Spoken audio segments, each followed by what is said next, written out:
10 বছর ধরে বিবাহিত হওয়ার পরেও আমার কোনো সন্তান ছিল না। আমার স্বামী যখন অন্য শহরে যেতেন, তখন আমার দেওর বলত, বৌদি, এটা একটা অন্য রকম লাড্ডু। 7 দিন ধরে এটি খেলে দাদা আসার সাথে সাথেই বাচ্চা পেটে থেকে যাবে। আমি সেই লাড্ডুগুলি খেয়ে নিয়েছিলাম এবং আমার একটি বাচ্চা হয়েছে। বাচ্চাটির জন্মের সময় আমার দেওর চিৎকার করে বলেছিল যে এই শিশুটি তার।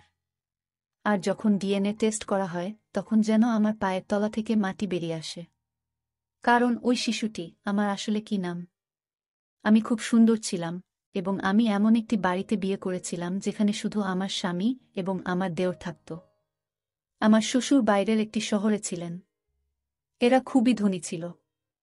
আমার শাশুড়িও ছিল না। আগে আমি খুব খুশি ছিলাম যে এই বাড়িতে কোনো শাশুড়ি নেই, ননদ নেই, ভগ্নিপতি নেই। কিন্তু আমি বুঝতে পেরেছিলাম যে এখানে বসবাস করা খুব কঠিন। কারণ এই বাড়িটা ছিল শুধুই পুরুষের ঘর। আর আমি তাই কাউকে মনের কোনো কথাই বলতে পারতাম না। আমার স্বামীও খুব সিরিয়াস ছিল। আমার বাবা মাও আমাকে বিয়ে দেওয়ার পর এই দেশ ছেড়ে চলে গেল, কারণ তারা এখানে এসেছিল শুধুমাত্র আমাকে বিয়ে দেওয়ার জন্য। আমরা আগে কাতারে থাকতাম। আমার বাবা মা চেয়েছিল আমি পাকিস্তানে থাকি, যাতে আমি এখানকার মাটির কাছাকাছি থাকতে পারি। আমি গরিব তো হয়েই গিয়েছিলাম, কিন্তু খুব চিন্তিত ছিলাম। এই সমস্যার কারণে তখনও পর্যন্ত আমার সন্তান হয়নি। ডাক্তাররা বলতো, আপনার শরীরে রক্ত কম, কারণ আপনি দুঃখী থাকেন সবসময়। আপনার পরিবেশ পরিবর্তন করুন, কোথাও থেকে ঘুরে বেরিয়ে আসুন। এমন কাজ করুন যা আপনাকে খুশি করবে। কিন্তু আমার বর এমন একটা কাজ করত যে একদিনের জন্য সে ছুটি নিতে পারত না। আর যে আমার সাথে কথা বলতো সে আর কেউ না, সে ছিল আমার দেওর। আমার বয়সী, আর সে দেখতে খুব সুন্দর ছিল। আমার স্বামীর তুলনায় সে একজন ভালো মানুষও ছিল। হাসিঠাট্টা করত, কিন্তু তার একটা নিজস্ব জগৎ ছিল, যেখানে সে আমার জন্য সময় দিতে পারত না। সে ইউনিভার্সিটিতে চলে যেত। সেখানে বন্ধুদের সময় দিত কিংবা ফোন নিয়ে ব্যস্ত থাকত। আমি ভাবতাম কখনোই সে ফ্রি হয়ে এসে আমার সাথে কথা বলবে। তাহলে আমার সময় ভালোই কাটবে। খুব ভালো কথা বলত সে। তার নাম ছিল হামাদ। মাঝে মাঝে আমরা দেওর বৌদি মিলে প্ল্যান করতাম। সে কিছু খাবার, যেমন পিৎজা, বার্গার এইসব নিয়ে আসত। তারপর আমরা একসাথে পিৎজা খেতাম, এখানের ওখানের গল্প করতাম। এভাবেই সময় ভালোই কেটে যেত। আমার স্বামীও এই ব্যাপারটা জানত। আমার স্বামী বলতো তার ভাইয়ের থেকে কিছুটা দূরে থাকতে। আমি বলেছিলাম যে সে তো অপরিচিত নয়, সে এই বাড়িতেই থাকে। আমি আমার স্বামীকে বলতাম যে আমি তার সাথে কথা বলি না, কিন্তু বাস্তবে আমরা একে অপরের সাথে কথা বলতাম এবং আমাদের জীবন এভাবেই চলছিল। আমার বিয়ের পরে অনেক বছর কেটে গেছে। 10 বছর হয়ে গেছে, কিন্তু আমার এখনো একটাও সন্তান হয়নি। কিন্তু ডাক্তার বলেছে, আপনার খুব একটা সমস্যা নেই, আপনার সন্তান হতে পারে। ডাক্তার আমাকে বললেন, আজই আপনার স্বামীর সাথে কথা বলুন, যাতে তিনি আপনার পরিবেশ পরিবর্তন করতে পারেন। আপনাকে একটি শান্তিপূর্ণ জায়গায় নিয়ে যান। কিন্তু যখন আমি আমার স্বামীকে এই কথাটি জানালাম, আমার স্বামী আমাকে একটি নতুন খবর শোনাল। সে বলল যে আমাকে কাজের জন্য অন্য শহরে যেতে হবে এবং আমি সেখানেই থাকব। 9 বা 10 মাসের জন্য হতে পারে। সে যখন কথা বলল, তারপরে আমি কি বলবো? কারণ এটাই ছিল আমার স্বামীর শেষ কথা। সে একবার যা বলে তো সেটাই করত। আমি বললাম, ঠিক আছে, আমি তোমার জিনিসপত্র প্যাক করে দিচ্ছি। আমার স্বামী শহরের বাইরে চলে গেলেন এবং তখন আমি বাড়িতে একা থাকতাম। কিন্তু তখনই আমার দেওর আমাকে এমন কিছু বলেছিলেন যা আমাকে অবাক করেছিল। কিন্তু যাওয়ার সময় আমার স্বামী আমাকে বলে, আমি দোকানদারকে বাড়ির নম্বর দিয়েছি। তোমার যদি কোনো কিছুর প্রয়োজন হয়, তবে দোকানে ফোন করে দিলে সেই জিনিসগুলো বাড়িতে পৌঁছে যাবে। আমি বললাম, জিনিস অর্ডার করার কি দরকার, হামাদ নিয়ে আসতে পারবে। তখন আমার স্বামী বলেছিলেন, তোমাকে তার কাছে কিছু চাইতে হবে না, এমনকি তার সাথে কথাও বলতে হবে না। সে তার কাজ করুক, তুমি নিজের কাজ করো। এমনকি ওর জন্য রান্না করারও দরকার নেই। ও বাইরে থেকে খাবে। আমি বললাম, তোমার কি হয়েছে? সে বলল, আমি তোমার বর, আর তাই আমি যা বলছি তাই তোমায় করতে হবে। আমি বললাম, কিছু কি হয়েছে? সে বলল, না তেমন কিছুই না। আমি শুধু তোমাকে বলে দিলাম যে ওর থেকে দূরে থাকবে। আমার এক কাকিমা বাইরে চলে গেছেন। যখন তিনি ফিরে আসবেন, তখন তিনি তোমার সাথে থাকতে আসবেন। তোমার খেয়াল রাখবেন উনি, আর তোমার ভয় করবে না একটু। আশ্চর্য ব্যাপার হলো, আমার স্বামী চলে যাওয়ার আগে আমার দেওরের সাথে দেখাও করেনি। হয়তো ভাইদের মধ্যে কিছু রাগের কারণ ছিল, কিন্তু এমন তো কখনো ঘটেনি, কারণ আমার দেওর একদিন আমার জন্য একটি লাড্ডু নিয়ে এল। সে বলল, তুমি যদি এটি খাও তাহলে দাদা এখানে ফিরে আসার সাথে সাথে তোমার বাচ্চা পেটে থেকে যাবে। যদিও আমি আমার দেওরের সাথে এসব কথা আগে কখনো বলিনি, কিন্তু আমার এই দেওর ছিল অন্য ধরনের। আমরা একে অপরের সঙ্গে বন্ধুর মতো কথা বলতাম। সে বলল, অনেক দিন হয়ে গেছে, দাদা বুঝতে পারছে না। সে তোমার চিকিৎসা করায় না, আর তোমাকে কোথাও নিয়েও যায় না। কিন্তু আমি এই বাড়িতে একটি বাচ্চা দেখতে চাই, যাতে তোমার মুখ থেকে কষ্টের ছাপ সরে যায়। এজন্যই আমি এই মন্ত্র পড়া লাড্ডু নিয়ে এসেছি। তোমাকে 7 দিন ধরে এটি খেতে হবে, তারপরে দাদা যখন আসবে তখন সুসংবাদ পাবে। আমি আমার দেওরকে ধন্যবাদ জানিয়েছিলাম এবং তাকে বলেছিলাম যে সে সত্যই একজন ভালো মানুষ, যে এত চিন্তা করেছিল আমার জন্য। আমি বললাম তাকে, আল্লাহ তোমাকে একটা মিষ্টি বাচ্চার কাকা বানিয়ে দিক। আর আমি সেই লাড্ডুটি 7 দিন ধরে প্রতিদিন খেয়েছি, এই ভেবে যে একদিন সবকিছু ঠিক হয়ে যাবে। আমার দেওর আমাকে প্রতিদিন গল্প বলতো যে এই লাড্ডু তো অমুকও খেয়েছিল। আমি যেখান থেকে এগুলো নিয়ে এসেছি সেখানের খুব নাম ডাক হয়েছে। মানুষ তাদের কাছে যায় এবং তাদের সমস্যার সমাধান করিয়ে ফিরে আসে। বৌদি, তোমার সমস্যারও সমাধান হবে। আমি প্রার্থনাও করেছি, কিন্তু আমার দেওর আমাকে বলেছিল যে তোমার স্বামীকে এই বিষয়ে কিছুই জানাতে হবে না, কারণ সে এই ধরনের জিনিসে বিশ্বাস করে না। আর যদি দাদা জানতে পারে যে এই লাড্ডুগুলো আমি তোমাকে দিয়েছি, তাহলে আমাকে মেরে ফেলবে। আমি তাকে বললাম যে তোমাদের মধ্যে কি কোনো ঝগড়া চলছে? সে বলল, না, কোনো ঝগড়া নেই। দাদা যেখানে গেছে আমাকেও সেখানে সে পাঠাতে চেয়েছিল, কিন্তু আমি যাইনি। সেজন্য আমার উপর রেগে আছে। আমি বললাম যে এত ছোট ব্যাপার। তোমার দাদা তো এমনভাবে রেগেছিল যেন তোমার সাথে তার মৃত্যু হলেও কোনো সম্পর্ক সে রাখবে না। সে বলল, হ্যাঁ, ব্যাপার এটুকুই যে সে সাথে সাথে রেগে যায়। কিন্তু সেই দিনগুলিতে আমি আমার দেওরের মধ্যে আরও একটি জিনিস লক্ষ্য করেছি, যা সে আগে কখনো করত না, আর তা হল সে এখন গভীর রাতে বাড়িতে আসে। আমি একা ছিলাম, তাই আমি ওকে বললাম তাড়াতাড়ি আসতে। আমার মনটা কেমন একটা করে। 7 দিন ধরে আমি সেই লাড্ডু খেয়েছি, আর সে বলল, বৌদি, আমি তাড়াতাড়ি আসার চেষ্টা করেছি, কিন্তু কাজটাই এমন। ওকে বললাম যে তোমার জন্য লাড্ডু এসো, তবেই তো বাড়ি তোমার সাথে আমার জরুরি কাজ, তার জন্য আমাকে সেখানে বসতে। আর আমার মনও ভালো নেই। 7 দিন ধরে আমি সেই লাড্ডু খেয়ে যাচ্ছে, আর হলে আমি তোমাকে আমার স্বামীকে এখানে ডেকে, কারণ আমার এখানে অনেক কাজ আছে। ওকে বললাম যে তুমি এখানে চলে এসো, আমার তোমাকে দরকার, আমার সাথে আমার জরুরি কাজ আছে। এলো, আমি অবাক হয়ে আমার মনে যে সে আমার দেওরকে বলায় একবার স্বামী বলল, ঠিক আছে, তাহলে সে এমনভাবে পাশ দিয়ে চলে গেল যেন সেখানে কেউ বসে অনেক কাজ আছে।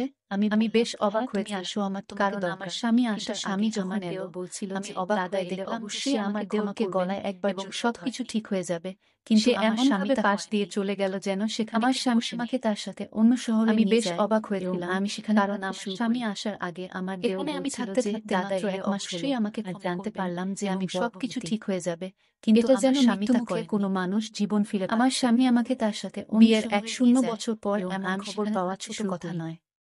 এখানে আমি থাকতে মাত্র 1 মাস হলো, কিন্তু দেওরের দেওয়া লাড্ডুর যে আমি গর্ভবতী। শুধু বললাম সন্তান না হওয়া কোনো মানুষ জীবন ফিরে বিছানায় থাকবো। আমার স্বামী 1 বছর পর এমন খবর পাওয়া। আমি যখন আমার দেওরকে ফোন করলাম তখন তার নাম্বার বন্ধ ছিল, কিন্তু দেওরের আমি বাড়ির ফোন নম্বরে কল করলে চাকর ফোনটা শুধু বললাম সন্তান না হওয়া পর্যন্ত আমরা একই বিছানায় থাকব। ফোনটা হারিয়ে গেছে। আমার স্বামীও খুব খুশি। আমি আমার দেওরকে আমি যখন আমার দেওরকে ফোন করলাম, কিন্তু ওর জন্য একটা মেসেজ অবশ্যই করে রাখলাম। আমি বাড়ির ফোন নম্বরে কল করলে চাকর ফোনটা তুলে বলল, ছোট আমার স্বামী বলল, তুমি কাকে মেসেজ? আর ওর ফোনটা হারিয়ে গেছে। আমি বললাম, আমি আমার দেওরকে এটা বলতে পারলাম না। বর বলল, কোনো দরকার নেই, কিন্তু ওর জন্য একটা মেসেজ অবশ্যই করে রাখলাম। এটা কেন বলছো? যে ও আমার স্বামী বলল যে ব্যবসায় অনেক ক্ষতি করে। আমার স্বামী বলল, আমি তার সাথে সব মেসেজ করে দিয়েছি। আমি বললাম, তাকে তার জমির অংশ দেওয়া হয়েছে এবং বর বলল সে তার অংশ থেকে বেঁচে থাকবে।